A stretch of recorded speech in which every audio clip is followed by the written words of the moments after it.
extra time.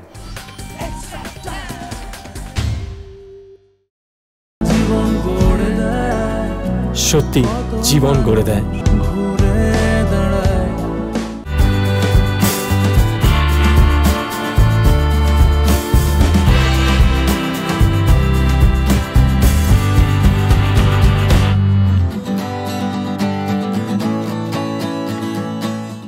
He's been great, hasn't he? I mean, he's got runs in the test matches. He's brought some wonderful form into the one-day arena. I mean, he's a class player. And, you know, I saw an interview with him at the start of the tour where it was just talking about he was looking to engage in South Africa and looking to back himself and get to know the conditions. And that positiveness and that approach has obviously paid off for him. He wasn't fearful about the conditions. He was wanting to grind out performances, and he obviously came in with the right mindset. That was why I said, I thought when I heard that interview, I thought the rest of the batting group would have been similar, but he didn't really get anyone else who supported him, particularly in the tests. He's had some guys who've supported him in the one days, and that's why you guys have been so good. It's very similar to the way he plays his cricket, and because he's got that attitude, there's a good chance he'll get a really good run and a real opportunity to settle himself and cement himself in the team. That's just the nature of cricket. If a captain likes the way a person goes about his business, he'll get an extra run of it.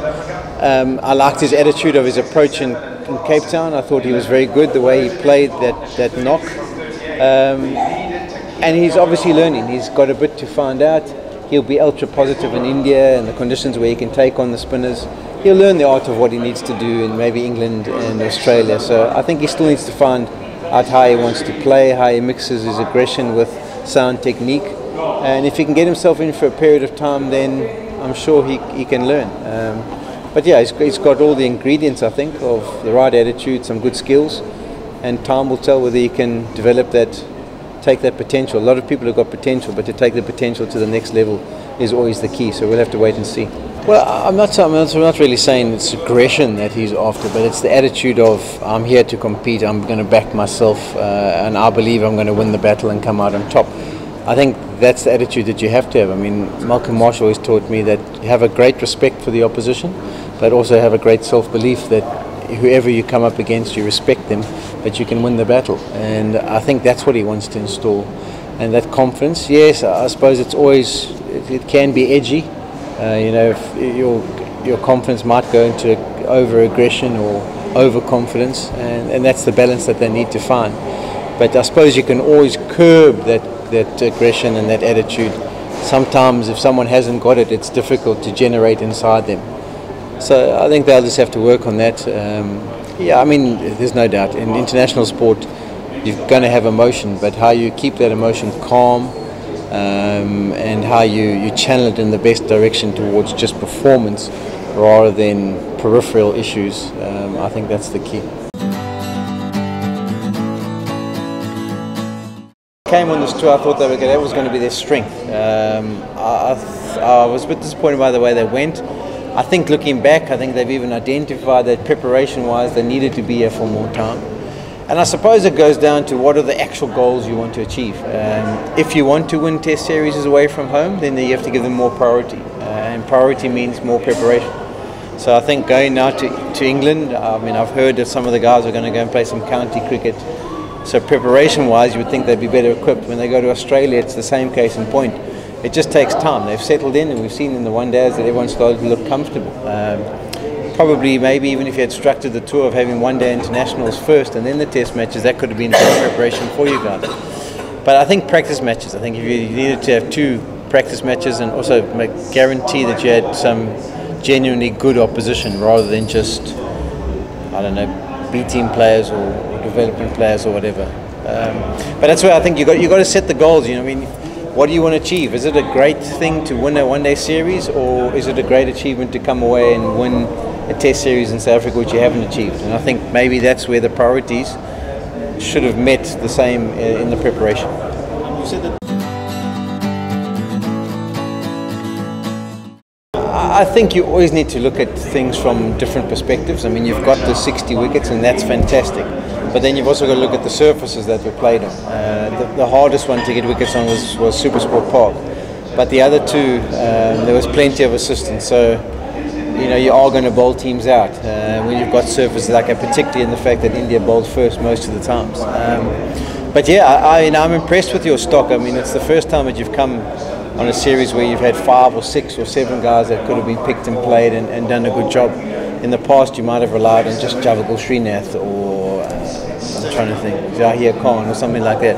Whereas now you almost had a good balance to it, and I think everyone contributed, and even the spinners that played did a good job. So the bowling was good, and if you can keep all those bowlers together as a group, there's no reason why you can't be successful in England and Australia, where the fast bowlers will have to do a job.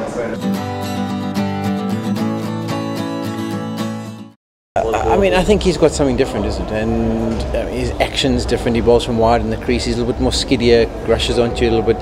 So if you've got something that's different, you can always be effective if you channel it in the right way. And I think he learned as he went through the Test series about the lines and lengths to bowl and what could or couldn't be successful. And I think he got exposed to some nice surfaces. I remember doing an interview with him where I said to him, wouldn't you like it if the rest of your Test career was played on surfaces like this? And he said, definitely. So it's going to be more of a challenge when he gets to India. He's going to have to learn to reverse it and learn how to be effective at different stages of the matches. It's a learning curve, but as I say, it's in the old days you almost learned your trade before you got your opportunity. There's a lot of kids, people like Ngidi, I mean, they're all learning on the job. So I mean, he's played 9 games, first-class games before getting his Test cap, and he got 6 wickets in the first innings. He learned on the go. And I think that's where they're pretty good now, the players. They're very adaptable and they can adjust things.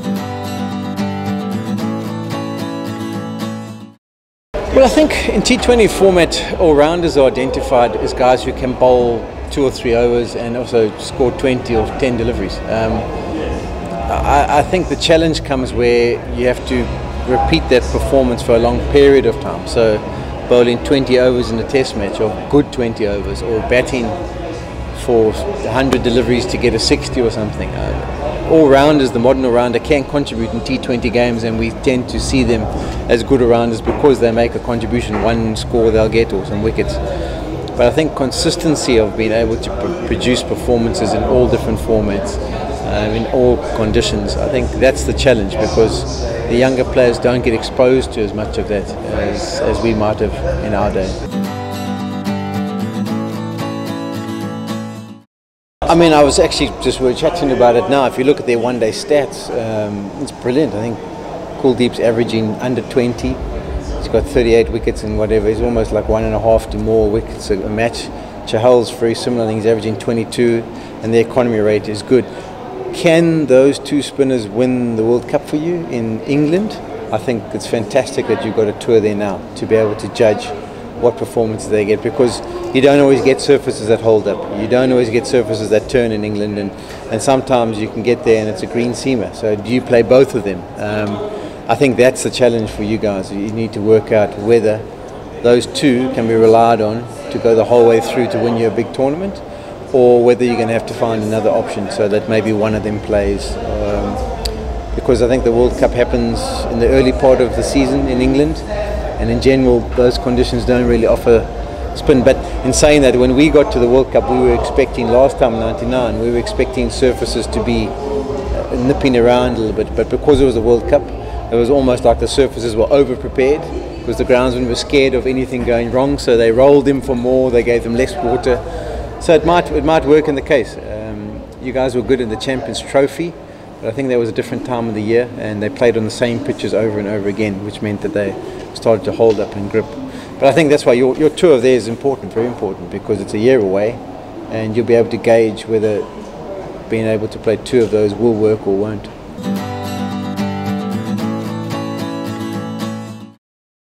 I mean, I don't know. I'd consider maybe going back at some stage, but I had 2 girls, 11 and 14, and also when I was involved in RPL, it was you'd basically rock up 2 weeks before, prepare, then play. So it was over 8 weeks, and then we'd always go back for Champions Trophy, because with Mumbai we always made the Champions. So that was another 5 weeks.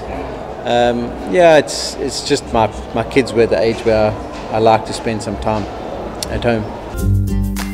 Latest news আর exclusive ভিডিওর সঙ্গে update থাকতে এখনই subscribe করুন আমাদের YouTube channel. Bell আইকনে click করতে ভুলবেন না যেন।